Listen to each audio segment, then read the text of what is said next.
நீர்நிலைகளில் நீர்மட்டம் குறைந்தும் குளங்கள் தண்ணீர் இன்றியும் காட்சியளிப்பதால் விவசாயிகள் வேதனை அடைந்துள்ளனர்.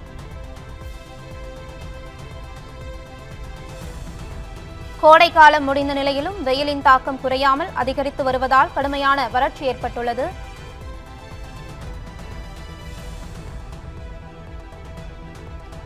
வறட்சியின் காரணமாக குறுவை சாகுபடி செய்ய முடியாததால் விவசாயிகள் கவலையடைந்துள்ளனர்.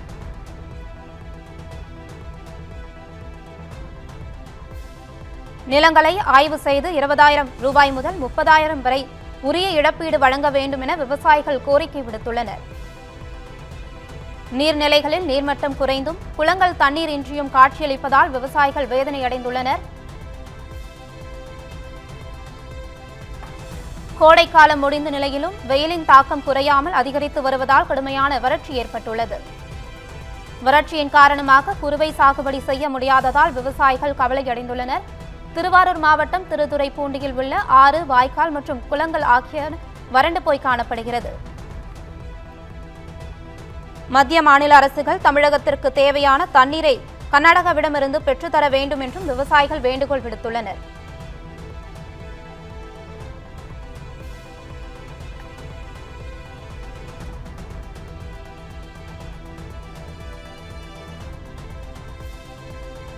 திருவாரூர் மாவட்டம் திருத்துறைப்பூண்டியில் உள்ள ஆறு, வாய்க்கால், குளங்கள் எல்லாம் வறண்டு போய் காணப்படுகிறது. இது குறித்த கூடுதல் தகவல்களை தருகிறார் நமது செய்தியாளர் ஜாவித். ஜாவித், வணக்கம். விவரங்களை பதிவு செய்யலாம். வணக்கம் ஜெயஸ்ரீ. திருவாரூர் மாவட்டத்தை பொறுத்தளவு இந்த ஆண்டு வரலாறு காணாத அளவிற்கு முற்றிலும் வறட்சி நிலவி காணப்படுகிறது. குறிப்பாக பார்த்தீங்கன்னா காவிரி ஆறுகளிலிருந்து கிடைக்கப்படும் தண்ணீர் முழுமையாக டெல்டா பகுதிகளுக்கு இதுவரையிலும் திறந்துவிடவில்லை. காவிரி நீரின் வராத காரணத்தினாலும் தற்பொழுது பருவமழை அவ்வப்போதே துவங்கியிருக்கிறதும் தற்பொழுது இதுவரையிலும் பருவமழையும் துவங்கவில்லை. கோடை காலங்களில் இடைகளில் கோடை கால மழை பெய்யும். தற்பொழுது பார்த்தீங்கன்னா அந்த கோடை மழையும் பெய்யாத காரணத்தால் முற்றிலுமாக டெல்டா பகுதிகளில் வறட்சி நிலவி காணப்படுகிறது.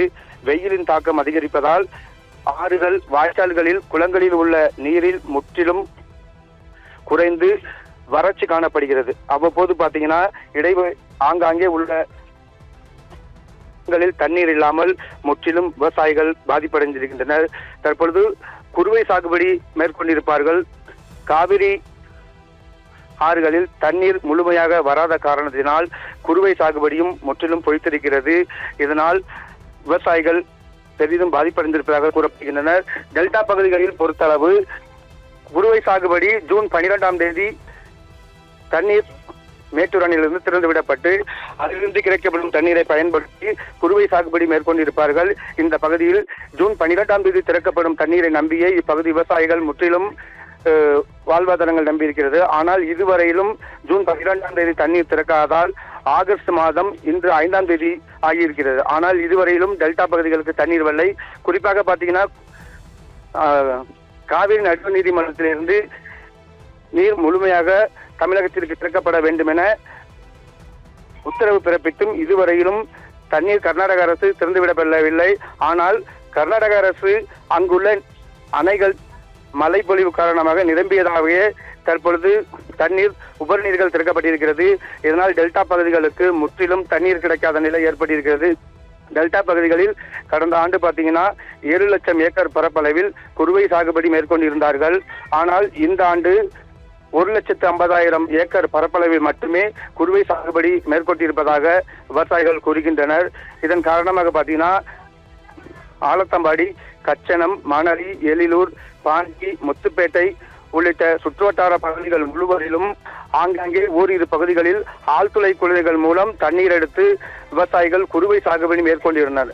ஆனால் தற்பொழுது பருவமழை பெய்யாதாலும் கோடை காலம் முற்றிலும் வெயிலின் தாக்கத்தினால் ஆங்காங்கே உள்ள பகுதிகளில் குளங்கள், குட்டைகள், பாசன ஆறுகளில் தண்ணீர் வறண்டு காணப்பட்டதால் அனைத்து பகுதிகளிலும் நிலத்தடி நீர்மட்டம் குறைந்து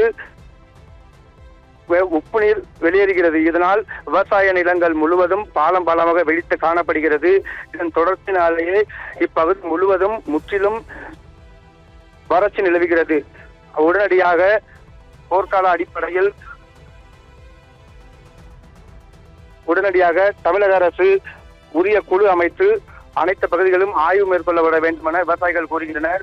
ஒரு ஏக்கருக்கு 30,000 முதல் 20,000 வரை அனைத்து விவசாயிகளுக்கும் இழப்பீடு வழங்க வேண்டும் எனவும் இப்பகுதி விவசாயிகள் கோரிக்கையை முன்வைத்திருக்கின்றனர்.